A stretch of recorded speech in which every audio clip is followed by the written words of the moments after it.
Hello friends, welcome to Bark BPSC.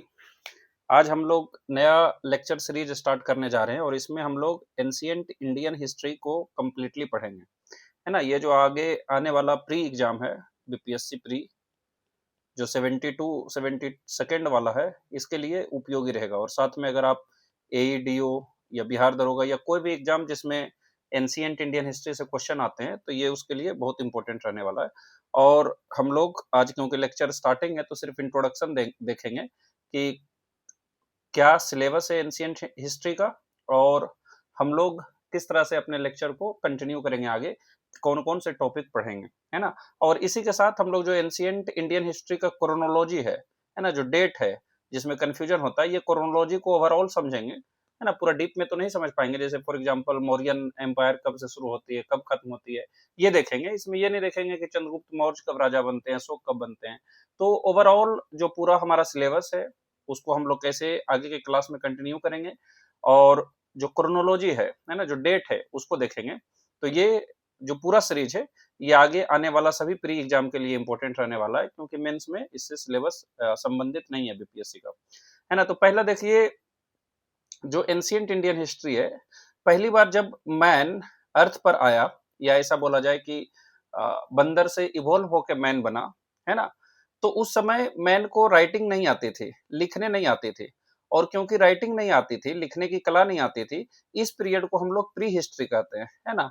ये सारी बातें हमने पहले ही, एक इंट्रोडक्शन टू हिस्ट्री है हमारा लेक्चर दिया हुआ है, उसमें हमने प्री हिस्ट्री, प्रोटो हिस्ट्री और हिस्ट्री का क्लासिफिकेशन किया है, एडीबीसी, ये सब को उस लेक्चर में हमने समझा। तो फिर भी एक बार हम रिवाइज करा देते हैं कि जब मैन को लिखने नहीं आता था, यानी when man did not know the art of writing, है ना, जब राइटिंग नहीं आती थी, आर्ट ऑफ राइटिंग नहीं आती थी, तब इसी पीरियड को हम लोग प्री हिस्ट्री कहते हैं, है ना, प्री हिस्टोरिक पीरियड कहते हैं। यानी इतिहास से ये पहले है, इतिहास उस पीरियड को कहते हैं जब लिखने भी आता था और उसको हम समझते भी है ना। फिर मैन धीरे धीरे विकसित हुआ और उसे आर्ट ऑफ राइटिंग आया। तो यहाँ पर आर्ट ऑफ राइटिंग तो आती है, लेकिन हम लोग इसके राइटिंग को डेसिफर नहीं कर पाए। हम लोग इसके द्वारा जो लिखा हुआ है, उसको हम समझ नहीं पाए हैं, अंडरस्टैंड नहीं कर पाए हैं, डेसिफर्ड नहीं हुआ स्क्रिप्ट। इसको हम लोग प्रोटो हिस्ट्री कहते हैं, है ना, प्रोटो हिस्ट्री कहते हैं। और फाइनली, जिस समय, जिस कालखंड का हमें आर्ट ऑफ राइटिंग यानी राइटिंग भी उपलब्ध है, साक्ष्य भी उपलब्ध है, और हम लोग उसको डेसिफर्ड भी किए हैं, हम लोग को पता भी है कि उसको पढ़ भी सकते हैं, समझ भी सकते हैं, तो इसी को हिस्ट्री कहते हैं, है ना। जैसे जो इंडियन हिस्ट्री है, इसमें आर्ट ऑफ राइटिंग नहीं आता था व्यक्ति को, ये स्टोन एज में था, जब व्यक्ति स्टोन के टूल्स को यूज करते थे, है ना, उसे लिखने नहीं आता था, लिखने की कला से वो वाकिफ नहीं थे, या कम से कम हमारे पास ऐसे रिकॉर्ड उपलब्ध नहीं है जिससे हम कह सकते हैं उन्हें लिखने आता था। इस पीरियड को प्री हिस्ट्रिक पीरियड कहते हैं, इसी को स्टोन एज कहते हैं, है ना। बाद में जब मनुष्य को लिखने आया, और हमारे पास प्रूफ भी है कि उन्हें लिखने आता था, but we have not been able to decipher that, we are not able to understand what they have written. तो ऐसे पीरियड को हम लोग क्या कहते हैं, प्रोटो हिस्ट्री। जैसे कि हमारे यहाँ हड़प्पन सिविलाइजेशन जो है ना, इंडस वैली सिविलाइजेशन, या जिसे हड़प्पन सिविलाइजेशन भी कहते हैं, इस पीरियड के हमारे पास साक्ष्य तो है कि लिखने आता था, पर हम लोग डिसिफर नहीं कर पाए, इसको प्रोटो हिस्ट्री कहते हैं।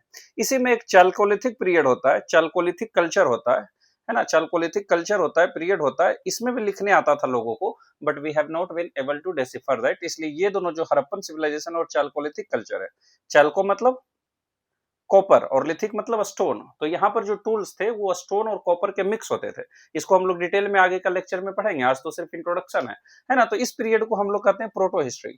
और जब लिखने भी आता है, जैसे फॉर एग्जांपल वैदिक सिविलाइजेशन, वेद हमें पढ़ने आता है, तो वैदिक सिविलाइजेशन के बाद जितने भी कालखंड आए, है ना, मौर्यन आए, उससे पहले महाजनपद का पीरियड आया, है ना, बहुत सारे रिलीजन्स का उदय देखने को मिलता है, पोस्ट मौर्यन है, गुप्ता है, हर्षवर्धन है, और फिर मेडिएवल पीरियड से लेके मॉडर्न मॉडर्न पीरियड तक, ये सभी को हम लोग हिस्ट्रिक पीरियड में रखते हैं, बिकॉज, है ना, हमारे पास साक्ष्य भी है कि उन्हें लिखने आता था, और हम उसे पढ़कर समझ भी सकते हैं, इसलिए उसको हिस्टोरिक पीरियड कहते हैं, उसे हिस्ट्री कहते हैं, है ना। तो ये बातें हमने पहले भी समझ चुके हैं। तो आज देखते हैं कि हमारा जो सिलेबस है एंशिएंट इंडियन हिस्ट्री का, वो क्या है, और हम कैसे उसको कंटिन्यू करेंगे, और उससे रिलेटेड जो डेट है उसको समझेंगे। पहला बात यहाँ पर देखिए कि जो, आप ये समझिए, जब व्यक्ति को लिखने नहीं आता था, मनुष्य को जब लिखने नहीं आता था, यानी कि we don't have any proof of writing. जब राइटिंग का प्रूफ नहीं है, तो उस समय का जो हिस्ट्री हिस्टोरियोग्राफी होगा, जो हिस्ट्री का कैलकुलेशन होगा, जो हिस्ट्री लिखा जाएगा, वो किसके बेसिस पर होगा? उनके द्वारा जो टूल्स यूज किए जाते थे उनके द्वारा होगा, उनके द्वारा जो आर्टिफैक्ट्स यूज किए जाते थे उनके द्वारा होगा, उनके द्वारा, है ना, जो पेंटिंग किए गए, बहुत सारे केव्स में पेंटिंग हुआ है, उसके द्वारा होगा। यानी कि ये पूरी तरह से क्या है? आर्कियोलॉजी पर बेस्ड है। आर्कियोलॉजी मतलब कि हम जमीन के अंदर गड्ढा करेंगे और उससे उनके द्वारा यूज किए गए वस्तुओं को प्राप्त करेंगे, या ऊपर भी वस्तुओं को जब प्राप्त करेंगे और उससे हम हिस्ट्री को लिखेंगे, तो ये पूरा उस पर डिपेंडेंट है। अब हम कोई टूल्स प्राप्त किए, मान लिया जाए ये टूल स्टोन का बना हुआ है, तो इसका एग्जैक्ट डेट पता करना बहुत मुश्किल है ना? कार्बन डेटिंग से हम लोग पता करते हैं, बट ईयर वाइज नहीं जा पाएगा। ऐसा नहीं कह सकते हम लोग कि हाँ 5667 साल पहले ये घटना घटी, ऐसा हम कंक्लूसिवली नहीं कह सकते हैं। हम लोग कह सकते हैं कि लगभग 5000 साल डेट है, लगभग 6000 साल पहले है, क्योंकि इसको 5000 भी बोल सकते हैं, 6000 भी बोल सकते हैं, है ना? सो जब हम लोग एंशिएंट हिस्ट्री पढ़ रहे हैं, तो आपको डेट में ज्यादा इन्वॉल्व नहीं होना है, because various historians, group of historians will differ in their opinion, कि कहाँ से शुरू होती है, कहाँ खत्म होती है। ये जब हिस्टोरियंस जो इतिहास में मास्टरी किए हुए हैं, जो इतिहास को लिखने का काम करते हैं, जब उन्हीं को समझ में नहीं आता है, जब वही कंक्लूसिवली एकमत होके, है ना, सारे हिस्टोरियन एक साथ नहीं कह सकते हैं कि हाँ एग्जैक्ट डेट ये है, तो आप और हम कैसे उस डेट को फिक्स कर सकते हैं? यानी there will always be some debate around the dates of various incidents happening in the ancient Indian history, है ना? खास करके जैसे आप देखिए इंडस वैली सिविलाइजेशन, तो आप अलग अलग हिस्टोरियंस का बात मानेंगे तो वो अलग अलग डेट देंगे। कोई बोलेंगे 2600 से 1900 तक था, कोई बोलेंगे नहीं ये 2500 से शुरू हुआ 1800 तक था। तो इस तरह से बहुत सारे डेट आएंगे। हमने जो इस लेक्चर में डेट को इंक्लूड किया वो मैक्सिमम एनसीईआरटी से लिया गया है ना, एनसीईआरटी से लिया गया है, तो आप ये डेट को पूरी तरह से फॉलो कर सकते हैं। पर अगर आपको और किताब पढ़ रहे हैं, for example R S Sharma पढ़ रहे हैं, या कोई और नोट्स पढ़ रहे हैं किसी कोचिंग इंस्टीट्यूट का, और मेरा जो नोट्स है इससे डिफर कर रहा है, तो आपको टेंशन लेने की आवश्यकता नहीं है ना? डेट ऐसे भी नहीं पूछता है। बीपीएससी का आप अगर क्वेश्चन देखे हो, तो वो जनरली है ना अरेंज करने के लिए देता है कि पहले कौन सी घटना घटी और बाद में कौन सी घटना घटी, इसको आप अरेंज कीजिए वेदर इन असेंडिंग और डिसेंडिंग ऑर्डर। तो वहां पर डेट नहीं पूछा जाता है, तो उतना टेंशन लेने की बात नहीं है ना? और जो कुछ कंक्लूसिव डेट है, जैसे for example Ashokan period, Ashok कब राजा बने, उसमें हम लोग देखेंगे कि एकदम एनसीईआरटी में जो दिया हुआ है, हम उसी बात को अपना लेक्चर में रखेंगे, ताकि कोई कंफ्यूजन हो तो आप हमारे लेक्चर से, है ना, मैच कर सकते हैं, आप इसको फॉलो कर सकते हैं, मिस्टेक होने की बहुत कम संभावना रहेगी। तो आइए देखते हैं। तो पहला जो पीरियड है उसको हम लोग क्या कहते हैं? प्री हिस्टोरिक इंडिया बोलते हैं। यानी कि at this point of time men did not know the art of writing, or at least we can say that we don't have any proof of their writing, में हमारे पास कोई proof नहीं है कि वो जानते थे लिखने के लिए, है ना? तो most probably they did not know the art of writing. इसी पीरियड को क्या कहते हैं? प्री हिस्टोरिक पीरियड कहते हैं, या इसी को हम लोग स्टोन एज भी कहते हैं। क्यों कहते हैं stone age? Because men used stones as their tools, है ना? ये टूल के रूप में शिकार करने के लिए, खाना बनाने के लिए, या कोई और भी चीजों के लिए, दिन प्रतिदिन की जो भी जीवन यापन करने के लिए जो वस्तुओं की आवश्यकता पड़ती है, वो सब स्टोन से बना हुआ था। इसलिए हम इसको स्टोन एज भी बोलते हैं, इसको हम प्री हिस्ट्रिक फेज भी बोल सकते हैं, है ना? इस स्टोन एज को हम लोग 3 पार्ट में बांटते हैं। पहला है पेलियोलिथिक एज, मेसोलिथिक एज और नियोलिथिक एज, है ना? अगला लेक्चर जो पहला लेक्चर होगा, हम लोग ये कल इसी पर लेक्चर लाएंगे और इसको खत्म करेंगे बहुत इजी तरीका से, क्योंकि ये ज्यादा इंपॉर्टेंट भी नहीं है, इससे ज्यादा क्वेश्चंस भी नहीं आते हैं, तो कम से कम जो मिनिमम हमें समझ में आनी चाहिए उतना हम लोग पहला लेक्चर में खत्म करेंगे। तो जो पेलियोलिथिक एज है, ये लिथिक मतलब होता है स्टोन, है ना? लिथिक मतलब होता है स्टोन, और पेलियो मतलब होता है ओल्ड, यानी ये क्या है? ओल्ड स्टोन एज है। तो किताब में ये भी लिखी रह सकती है, ओल्ड स्टोन एज। उसी तरह लिथिक मतलब स्टोन हुआ, और मेसो मतलब मिडिल हुआ, तो ये मिडिल स्टोन एज हुआ, है ना? मिडिल स्टोन एज हुआ। नियोलिथिक में लिथिक का मतलब फिर से स्टोन होगा, और नियो मतलब न्यू हुआ, तो ये न्यू स्टोन एज हुआ, है ना? तो इस तरह से हम लोग जो स्टोन एज है, जो प्री हिस्ट्रिक इंडिया है, इसको हम लोग 3 पार्ट में बांटते हैं। एक को कहते हैं पेलियोलिथिक, जो सबसे पुराना है, पेलियो मतलब ओल्ड। अब आपको याद रखना है ये बात को कि पेलियो मतलब ओल्ड होता है, पेलियोलिथिक एज, मेजोलिथिक एज और neolithic age. Paleolithic age 5 lakh BCE से लगभग 10,000 बीसीई तक माना जाता है, और ऐसा कहा जाता है कि 10,000 बीसीई के आसपास, है ना, जो आइस एज था, वो धीरे धीरे गर्मी बढ़ने लगती है, ग्लोबल वार्मिंग जैसे हम लोग अभी विटनेस कर रहे हैं। तो पहला ग्लोबल वार्मिंग कह सकते हैं कि इस समय हुआ, है ना, आइस मेल्ट होना शुरू हुआ, आदमी को ज्यादा दूर जाने का, है ना, जगह मिला, तो वहां से मेजोलिथिक एज स्टार्ट होता है। और फिर बाद में फायर वगैरह का आविष्कार करने के बाद नियोलिथिक एज आता है। हम लोग इसको डिटेल से अपने पहले लेक्चर में देखेंगे, तो अभी कम समय देते हैं, है ना। तो पहला है paleolithic, mesolithic, neolithic. 5 lakh BC मान सकते हैं, वहां से 10 लाख, 10,000 बीसी, 10,000 से 6,000 बीसी, और 6,000 से 3,000 बीसी के आसपास ये तीनों फेज को माना जाता है। अगला है प्रोटोहिस्ट्रिक पीरियड। प्रोटोहिस्ट्री जैसा हमने पहले देखा कि when man knew the art of writing, है ना, and we have also proof of their writing, we have the proof of their writing, हमने उसके राइटिंग का प्रूफ लिया है, प्रूफ मिला है हमें, but we have not been able to deciphered, हमें इसको खोल पता नहीं कर पाए कि क्या लिखा हुआ है, उसको प्रोटोहिस्ट्रिक इंडिया कहते हैं। इसमें दो फेज आती है, दो सिविलाइजेशन आती है। सिविलाइजेशन इसलिए बोला गया है कि इसमें राइटिंग लोगों को आने लगी, इसलिए ये क्या बन गया, है ना, सिविलाइजेशन बन गया। जैसे वैदिक सिविलाइजेशन, वैदिक सिविलाइजेशन में शहर नहीं था, ग्रामीण थे, लेकिन उन्हें लिखने आता था, इसलिए उसको क्या बोले, सिविलाइजेशन बोले। इसलिए इसको बोला जाता है इंडस वैली सिविलाइजेशन, क्योंकि इंडस नदी के किनारे था, है ना। इस तरह से मैप से हम लोग पढ़ेंगे।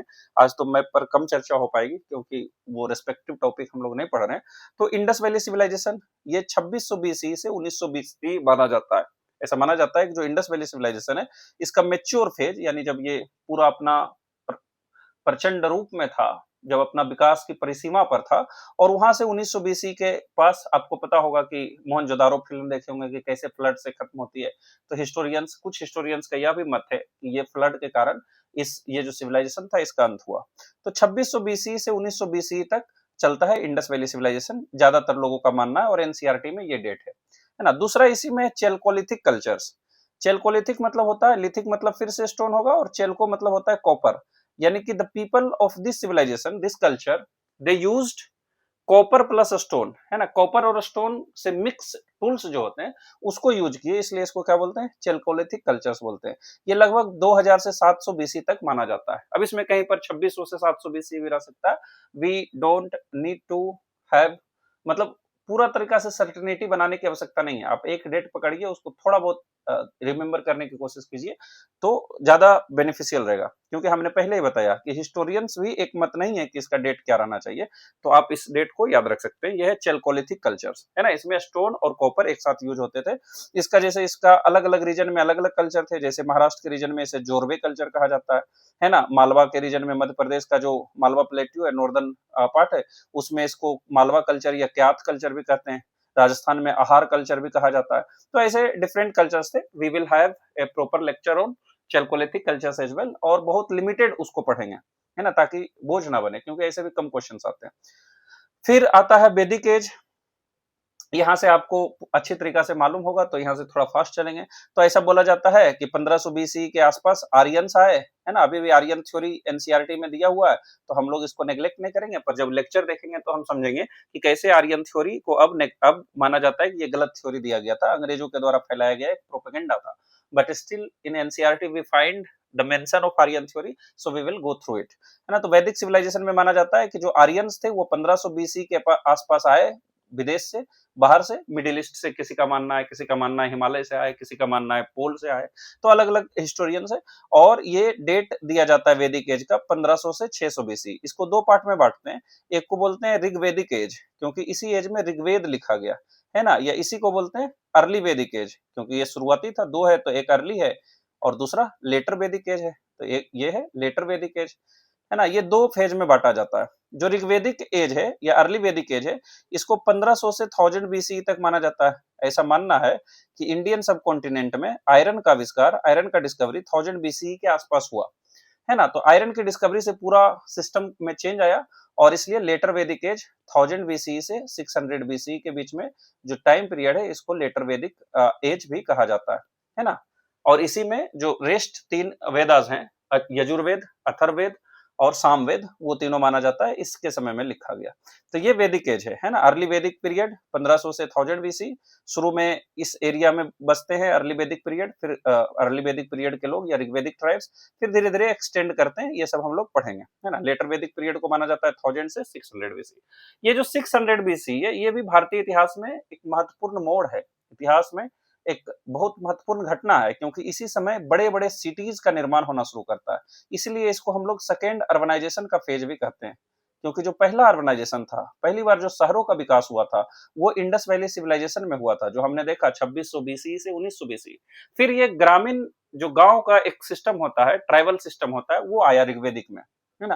तो सेकेंड अर्बनाइजेशन माना जाता है 600 बीसी के आसपास, इसमें बड़े बड़े शहरों का निर्माण हुआ और इसी में 16 महाजनपद का भी विकास हुआ। महाजनपद मतलब अब जो पूरा एक स्टेट के रूप में हो गया और ऐसे 16 महाजनपद थे। आगे देखेंगे हम लोग लेक्चर जब पढ़ेंगे कि कैसे पद से जनपद बनता है और जनपद से महाजनपद बनते हैं, मर्ज हो गए। तो इसमें 16 महाजनपद था, है ना। और इसी समय बहुत सारे रिलीजियस मूवमेंट्स स्टार्ट होते हैं, क्योंकि धर्म में रिलीजन के नाम पर बहुत सारा बुराइयां आ जाती है, क्रूतियां आ जाती है। उसी को खत्म करने के लिए रिलीजियस मूवमेंट्स स्टार्ट होते हैं, जैसे बुद्धिज्म, है ना, जैसे जैनिज्म, जैसे अजाविका सेक्ट, जैसे चारवाक फिलोसफी, ऐसे बहुत सारे हैं। ये सब का विकास होता है, इसलिए इसको रिलीजियस मूवमेंट्स के भी नाम से जानते हैं। इसी समय 16 महाजनपद रहते हैं, है ना। इसी समय जैनिज्म का उदय होता है, बुद्धिज्म का होता है, आजीविका सेक्ट का होता है। आप जैनिज्म और बुद्धिज्म का पूरा डिटेल में लेक्चर पहले से दिया हुआ है, तो ये हम लोग को करने की आवश्यकता नहीं होगी, हम लोग वहां से इसको कवर कर सकते हैं।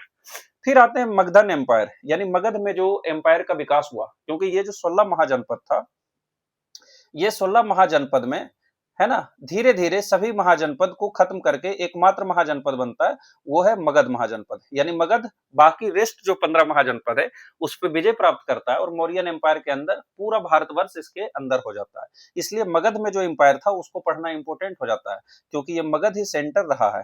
ये मगध मतलब जो साउथ बिहार का रीजन है, यही धीरे धीरे सभी महाजनपद को अपने में कंज्यूम करते चला जाएगा। इसलिए मगध एम्पायर ही हम लोग पढ़ते हैं, बाकी सभी ऊपर फोकस नहीं करते हैं। इसमें पहला जो था वो हरियंक डायनेस्टी था।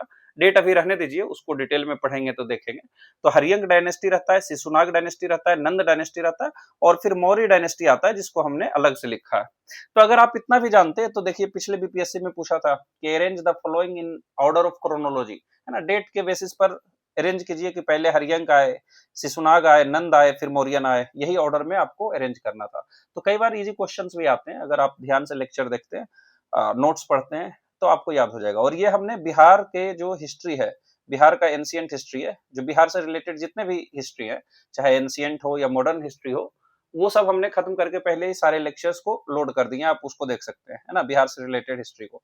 तो बिहार का एंशिएंट हिस्ट्री में हमने पहले डिटेल से हरियंक डायनेस्टी, शिशुनाग डायनेस्टी और नंद डायनेस्टी को पढ़ा और साथ में मौर्यन एम्पायर को भी पढ़ा।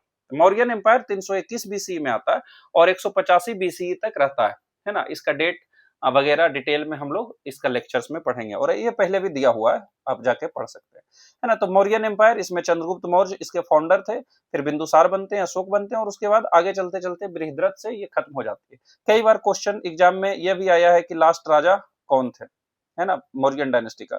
तो बृहद्रथ थे, जो 185 बीसी में इसी का सेनापति पुष्यमित्र शुंग इसको मार के, है ना, अगला डायनेस्टी का निर्माण करता है। ये सब हम लोग डिटेल में पढ़ेंगे।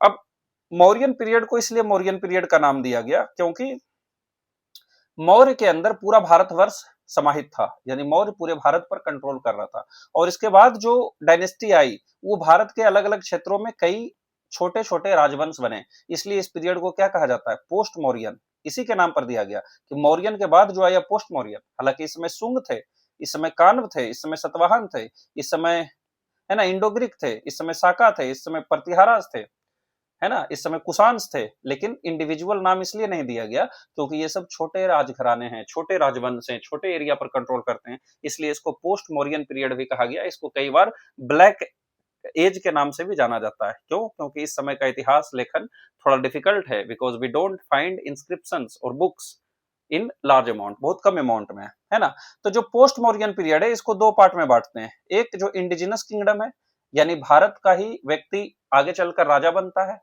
और एक है जो विदेश से आता है, अलग अलग रीजन से आते हैं, तो उसको बोला गया फॉरेन किंगडम्स, है ना, जो विदेश से आए। इसमें आपको याद रखना है आईएसपीके।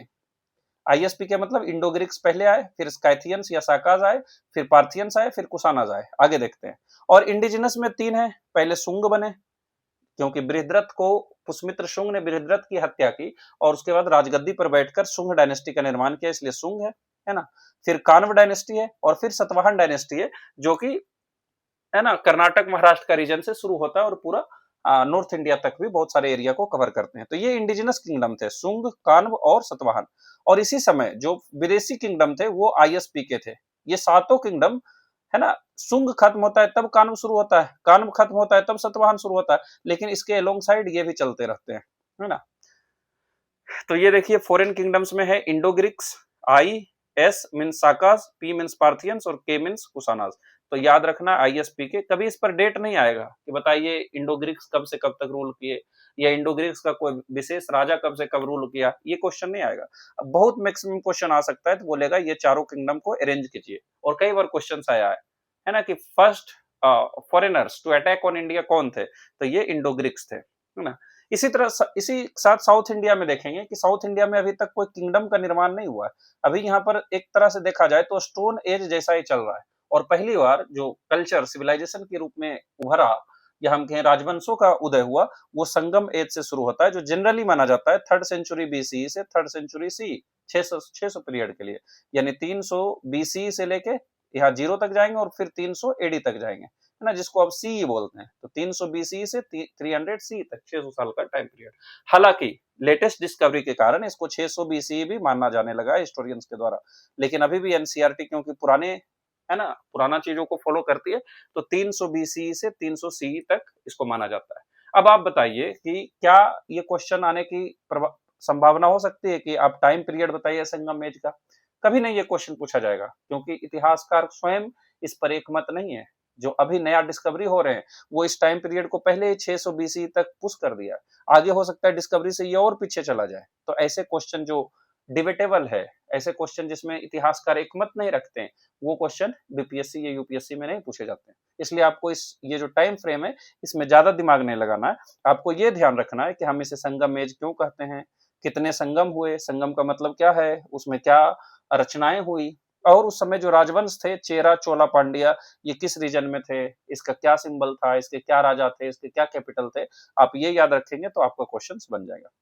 ये होने के बाद यानी हम लोग देखे पोस्ट मौर्यन पीरियड आया, पहले मौर्यन आया, और मौर्यन देखे 185 बीसी में खत्म हो गया, और इसके बाद ही पोस्ट मौर्यन पीरियड आया, और पोस्ट मौर्यन पीरियड में हमने देखा कि दो तरीका का इंडिजिनस और फॉरेन रूलर्स भी रहे, और ये, है ना, कंटिन्यू रहा। इसी के बाद जो पीरियड आया उसको गुप्त पीरियड कहते हैं, गुप्त एज या गुप्त पीरियड या गुप्त किंगडम कहते हैं। और ऐसा इसलिए कहते हैं क्योंकि अगेन गुप्त पीरियड में most of the north India and most of the India was under one kingdom, that is under Gupta kingdom, है ना। गुप्ता रूल के अंदर पूरा नॉर्थ इंडिया आ गया था, इसलिए इसका नाम गुप्त एज रखा गया या गुप्त पीरियड कहते हैं, है ना। इसमें इसका शुरुआती, अभी जब हम लोग डिटेल में लेक्चर देखेंगे तो देखेंगे जो पहले राजा थे श्रीगुप्त, वो तो 240 एडी में राजा बन गए, लेकिन ये बहुत छोटे राजा थे।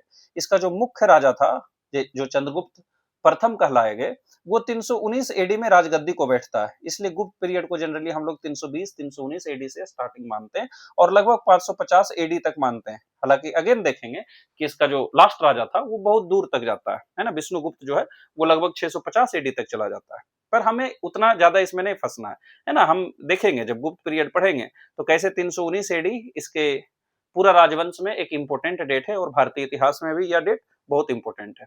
तो ये गुप्त पीरियड आता है, अगेन देखते हैं कि पूरा भारतवर्ष नॉर्थ इंडिया कम से कम एक राजवंश के अंदर आया है, उसी के नीचे बाकटक है जो भी लगभग इसी के, है ना, छत्र छाया में रह रहा है।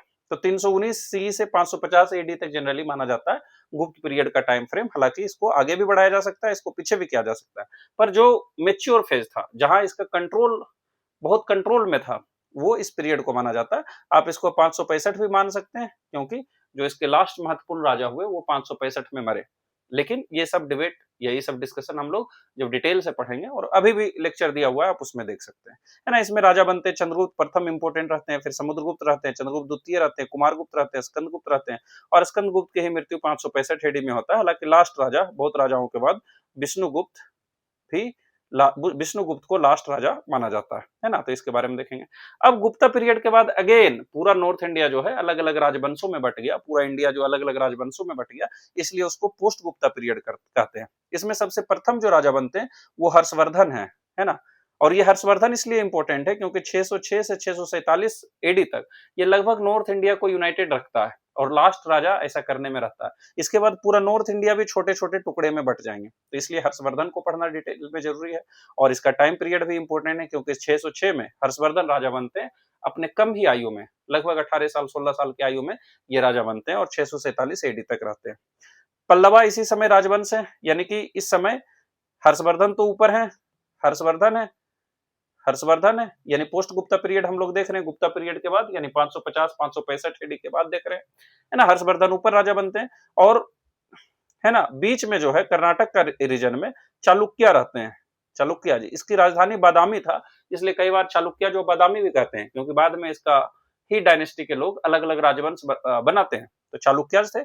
और इधर जो हम लोग आज का है ना आंध्र प्रदेश का रीजन देखते हैं, यहाँ पर पल्लवा डायनेस्टी था, पल्लवा। इसलिए हम लोग देखेंगे कि हर्षवर्धन का राज्य में और चालुक्य में युद्ध होगा, और चालुक्य और पल्लवा में तो बहुत ज्यादा युद्ध होगा, जो हमें पढ़ना पड़ेगा। यानी पोस्ट गुप्ता पीरियड में हम लोग 3 राजवंश के बारे में पढ़ेंगे, हर्षवर्धन के बारे में, चालुक्य के बारे में और पल्लवा के बारे में, जो लगभग एक दूसरे के कंटेम्परेरी हैं, है ना। तो पल्लवा यहाँ है, चालुक्य यहाँ है, और हर्षवर्धन नॉर्थ इंडिया को कंट्रोल कर रहे हैं, है ना। चालुक्य जो बादामी ये हैं। उसके बाद हम लोग देखेंगे जब ये खत्म होगा तो इसके बाद देखेंगे कि तीन राजवंश शुरू होगा, और वो 3 राजवंशों में भी फिर से युद्ध होगा। एक बिहार और बंगाल के रीजन में पाला राजवंश है, पाल डायनेस्टी है ना। फिर जो गुज्जर है वो राजस्थान का रीजन में गुज्जर है, गुर्जर प्रतिहार भी जिसको बोलते हैं, गुर्जर प्रतिहार, है ना, गुर्जर प्रतिहार। और जो महाराष्ट्र का रीजन है इसमें राष्ट्रकूट डायनेस्टी का उदय होता है। तो अगेन हम लोग देखेंगे, पहला हमने क्या देखा, हमने देखा पोस्ट गुप्ता पीरियड, गुप्ता तक तो ठीक है।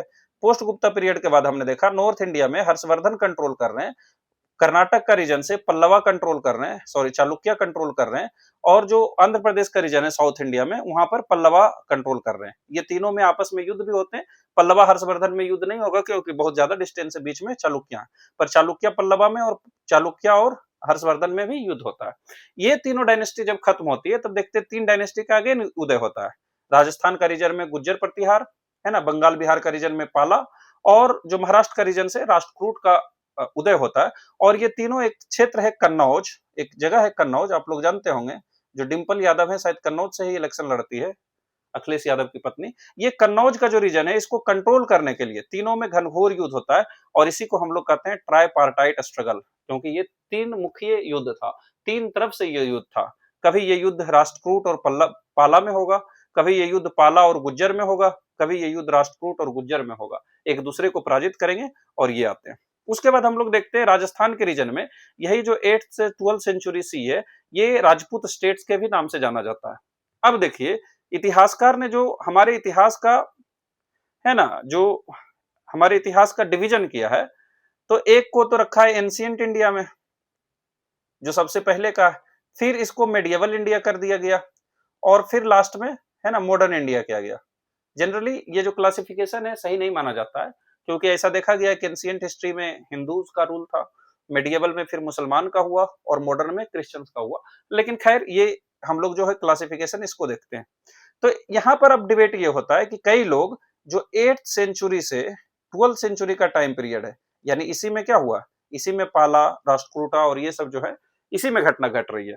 ये 8th से 12th सेंचुरी को अर्ली मेडिएवल पीरियड भी कई इतिहासकार बोलते हैं। इसको क्या बोलते हैं, अर्ली मेडिएवल पीरियड। और 12th सेंचुरी के बाद जब, है ना, जब दिल्ली सल्तनत का स्थापना होता है तो उसको फिर लेटर मेडिएवल पीरियड कह देते हैं, है ना, लेटर मेडिएवल पीरियड कह देते हैं।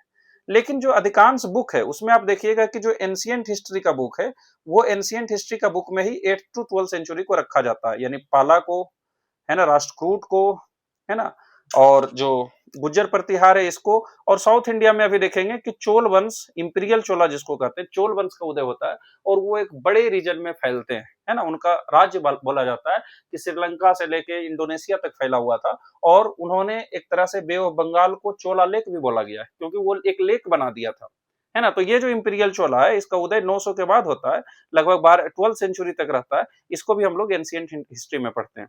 तो आप इस पे भी पूरा जो ये क्लासिफिकेशन है ना, ये पूरा क्लासिफिकेशन भी आप, है ना, पूरा यूनानिमस नहीं कर सकते, पूरा सर्टेनिटी के साथ नहीं कर सकते कि एंशिएंट हिस्ट्री 1206 से शुरू होता है, ऐसी कोई बात नहीं है ना। उसको 8th to 12th सेंचुरी को जनरली हर्षवर्धन के बाद के पीरियड को कई लोग अर्ली मेडिएवल पीरियड का भी हिस्सा मानते हैं। तो ये इंपीरियल चोला है जो 850 से 1289 लिखा हुआ है, ये तमिलनाडु और साउथ इंडिया में रहता है। आप देखिए ये इंपीरियल चोला रहता है, इसके बारे में हम लोग पढ़ेंगे कि इसका नाम चोला क्यों पड़ा, है ना। गंगईकोंडा चोलापुरम के बारे में पढ़ेंगे कि गंगा को क्रॉस करके ये डिफीट करते हैं राजाओं को, और फिर ये देखिए पूरा इस रीजन में फैला हुआ था, इसलिए अभी आप साउथ ईस्ट एशिया में बहुत सारे हिंदू मंदिर देखेंगे, है ना। बड़े बड़े हिंदू मंदिर आप देखेंगे साउथ ईस्ट एशिया में भरा हुआ है। यहाँ पर बुद्धिज्म का विकास हुआ, है ना, यहाँ पर हिंदुइज्म का विकास हुआ, इसीलिए क्योंकि चोला एम्पायर यहाँ तक फैला हुआ था, है ना, बोट के सहारे एक्सेट्रा। तो ये पूरा एंशिएंट हिस्ट्री में हम लोग ये सब लेक्चर्स को देखेंगे, है ना। तो लेक्चर 1 में हम लोग प्री हिस्टोरिक इंडिया देखेंगे, जिसमें हम लोग स्टोन एज के बारे में पढ़ेंगे, और ये एक छोटा लेक्चर रहेगा, इसमें जितना काम की चीजें हैं उतना ही पढ़ेंगे, क्योंकि जनरली इसको डिटेल में पढ़ने के चक्कर में कुछ नहीं समझ में आता है, तो इससे क्वेश्चन भी कम पूछता है, हम लोग लिमिटेड पढ़ेंगे। लेक्चर 2 में हम लोग इंडस वैली सिविलाइजेशन और चैलकोलिथिक कल्चर्स को पढ़ेंगे, जिसमें चैलकोलिथिक कल्चर्स बहुत लिमिटेड में पढ़ेंगे, 10-15 मिनट का शायद एक लेक्चर आए, और इंडस वैली सिविलाइजेशन एक लेक्चर में कंप्लीट करना तो संभव नहीं होगा, 2-3 लेक्चर में हम लोग इंडस वैली सिविलाइजेशन को पढ़ेंगे। लेक्चर 3 में वैदिक एज पढ़ेंगे। लेक्चर 4 में महाजनपद पढ़ेंगे, जैनिज्म और बुद्धिज्म, जिसमें जैनिज्म और बुद्धिज्म हमने पहले ही पढ़ा रखा है, तो आप इसको जाके देख सकते हैं। महाजनपद को हम लोग पढ़ेंगे। फिर इसके बाद हम लोग मगधन एम्पायर्स के बारे में पढ़ेंगे, जो हमने खत्म कर दिया है, और क्योंकि बिहार के एम्पायर्स हैं तो बिहार हिस्ट्री में इसको डिटेल में पढ़ा जाता है, तो आप वहां से भी जाके देख सकते हैं, चाहे वो हरियंक हो, शिशुनाग हो, नंद हो, और फिर मौर्यन एम्पायर भी दिया हुआ है, तो ये मौर्यन एम्पायर देखेंगे। पोस्ट मौर्यन इंडिया, है ना, जिसमें कि हमने देखा 3 इंडिजिनस रूलर्स यानी कि शुंग, कान्व और सतवाहन थे, और 4 फॉरेन रूलर्स, 4 फॉरेन किंगडम्स, जिसमें आईएसपी के थे, इंडो ग्रीक, है ना, पार्थियंस, स्काइथियंस, आईएसपी के सॉरी, साका, पी से पार्थियंस और के से कुषाण, इसको साका या स्काइथियंस भी बोलते हैं, दोनों नाम है। तो ये चारों और 7 किंगडम के बारे में पढ़ेंगे। फिर संगम में जो साउथ इंडिया से रिलेटेड है, इसके लिए भी एक अलग लेक्चर आएगा। फिर गुप्ता एज तो हमने पहले ही पढ़ रखा है, आप इसका लेक्चर दिया हुआ है, एडमिनिस्ट्रेशन और भी हमने अच्छे से पढ़ा है, तो आप वहां से देख सकते हैं। लेक्चर 9 में हम लोग पोस्ट गुप्ता एज में पढ़ेंगे, जिसमें हर्षवर्धन, पल्लवा और चालुक्य और युद्ध जो वगैरह हुए, जो फॉरेन ट्रेवलर्स वैनसेंग आए हैं और कैसे कैसे वो पहले हर्षवर्धन के यहाँ जाते हैं, फिर पल्लवा और चालुक्य के यहाँ जाते हैं, ये सब भी हम लोग देखेंगे। लेक्चर 10 में हम लोग पाला के बारे में पढ़ेंगे, प्रतिहारा और राष्ट्रकूटा, और जो ट्राइपार्टाइट स्ट्रगल हुआ, और इसको भी बहुत संक्षेप में पढ़ेंगे, because less questions are asked and it's relatively very hard to digest all these facts. खास करके जब यहाँ पर पढ़ेंगे, जो ज्यादा हम लोग नहीं पढ़ते हैं, इसका फैक्ट्स याद करना बहुत डिफिकल्ट हो जाता है। जैसे राष्ट्रकूटा का राजवंश अगर आप पढ़ेंगे तो थोड़ा डिफिकल्ट हो जाता है, तो हम लोग इसको लिमिटेड पढ़ेंगे, जिससे कि बीपीएससी का जितने भी पीवाईक्यूज हैं वो बन जाए, और जो अदर इंपॉर्टेंट क्वेश्चन है जो यूपीएससी वगैरह में पूछा जाए उससे रिलेटेड सारे क्वेश्चन बन जाएंगे इसको पढ़ने के बाद। राजपूत के बारे में उतना नहीं पढ़ना है, चोला एम्पायर के बारे में हम लोग डिटेल से पढ़ेंगे, and this is one of the important topic as well, important chapter as well as far as BPSC is concern. तो ये हम लोग एक तरीका से क्रोनोलॉजी देखे। अगर आप ये लेक्चर भी देखते हैं तो बहुत हद तक संभावना रहेगा कि एक आध क्वेश्चन इसी से बन जाए, नहीं तो फिर हम लोग डिटेल से सभी लेक्चर को कंप्लीट करने का कोशिश करेंगे। और ये जो 72nd बीपीएससी है, इसके लिए इंपॉर्टेंट होने वाला है, और हम आज 4 जून है, तो लगभग 15 जून तक इसको खत्म करने की कोशिश करेंगे, पूरा लेक्चर, यानी पूरा एंशिएंट इंडियन हिस्ट्री, और फिर मेडिएवल, फिर मॉडर्न भी खत्म करेंगे जल्द ही, ताकि इस एग्जाम में आपको इससे बेनिफिट हो सके। Thank you for watching our videos. अगर आपको पसंद आता है तो आप लाइक, शेयर और सब्सक्राइब कर सकते हैं।